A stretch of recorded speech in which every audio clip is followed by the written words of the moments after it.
Hi and welcome to John's Maths Book. In this video, we'll be exploring another key concept in mathematics. If you find this tutorial helpful, then please show your support by subscribing, liking, and leaving a comment. Your positive engagement helps me create more content and allows me to bring you more valuable maths lessons. Without further ado, let's go over to the whiteboard. Let's look at how to find the cofactors and hence the cofactor matrix of a 2x2 matrix. So what do we use a cofactor matrix for? Well, a cofactor matrix can be used to find the adjoint and inverse of a matrix. And to find the cofactor matrix, we need to find the cofactor of each element of the matrix. Each cofactor element is equal to the product of a minor element multiplied by -1 to the power of the positional value of the element.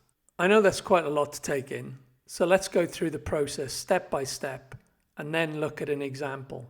So suppose we have a 2x2 matrix A having elements A11, A12, A21 and A22, where the combination of 1s and 2s relate to the positional value of the elements.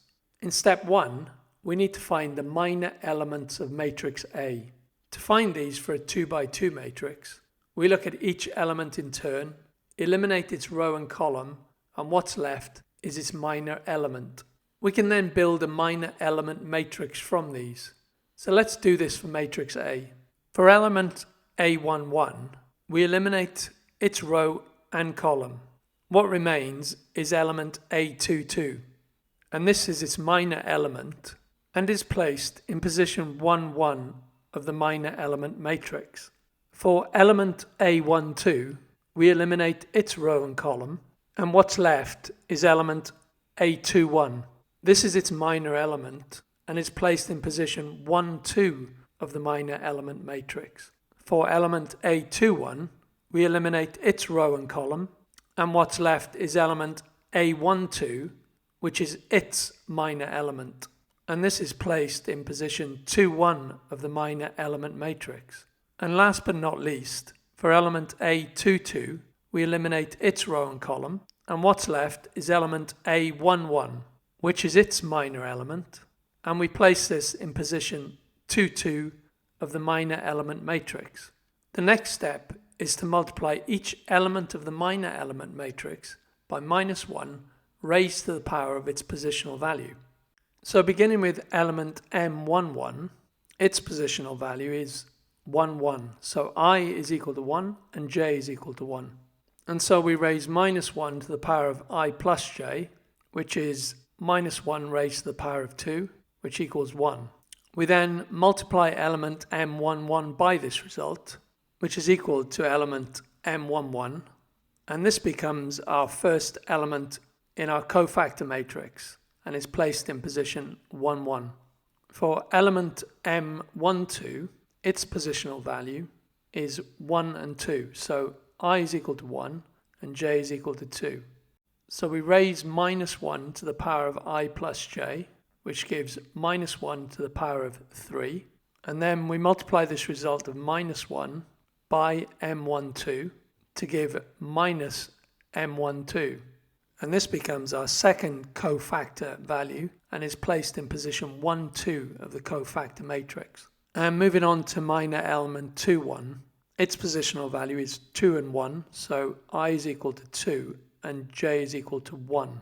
So raising -1 to the power of I plus j, we have -1 to the power of 3. We then multiply the result of this, which is -1, by element M21, and this gives -M21. And this becomes our third element of our cofactor matrix and is placed in position 2,1. And the final element we need to look at is minor element 2,2. And its position in the minor element matrix is 2,2. So I is equal to 2 and j is equal to 2. So we need to raise -1 to the power of I plus j.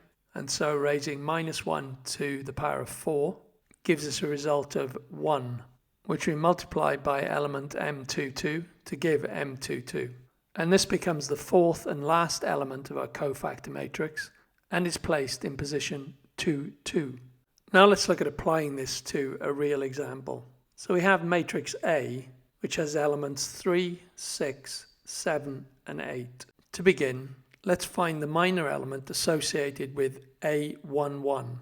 In our matrix, A11 has a value of 3. So eliminating its row and column leaves us with the value of 8. And this becomes our first minor element, which we place in position 1, 1 of the minor element matrix. Next, we want to find the minor element associated with the value of 6 in our matrix. So eliminating its row and column, we're left with a value of 7.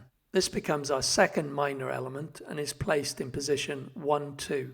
Moving on to the minor element associated with the value 7 in our matrix. Eliminating its row and column, we're left with a value of 6.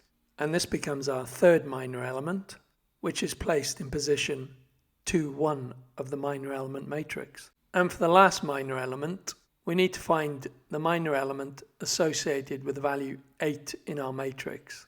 So eliminating its rows and columns, we're left with a value of 3, which becomes our fourth and last minor element in the minor element matrix and is placed in position 2, 2. We can now use the minor element matrix to find the elements of the cofactor matrix. Beginning with minor element 1, 1, which in our case is 8, we can multiply this by -1 raised to the power of its positional value, so the sum of its row and column position. So we have -1 raised to the power of 2, so this gives 1 multiplied by 8, which is 8, and this becomes the first element in our cofactor matrix, and this is positioned at 1, 1. And now for minor element 1, 2, which in our case is 7, we can multiply this by -1 raised to the power of its positional value, so that's the sum of its row and column position. So we have -1 raised to the power of 3, which gives -1 multiplied by 7, which gives us a value of -7. And this is the second element of our cofactor matrix, and this is positioned at 1, 2. And for minor element 2, 1, which in our case has a value of 6, we multiply this by -1 raised to the power of its positional value, so the sum of its row and column position. So we have -1 raised to the power of 3, which gives -1 multiplied by 6, which gives us a value of -6. And this becomes the third element of our cofactor matrix and is positioned at 2, 1. And for minor element M22, which in our case is a value of 3, we multiply this by -1 raised to the power of its positional value, so that's the sum of its row and column position.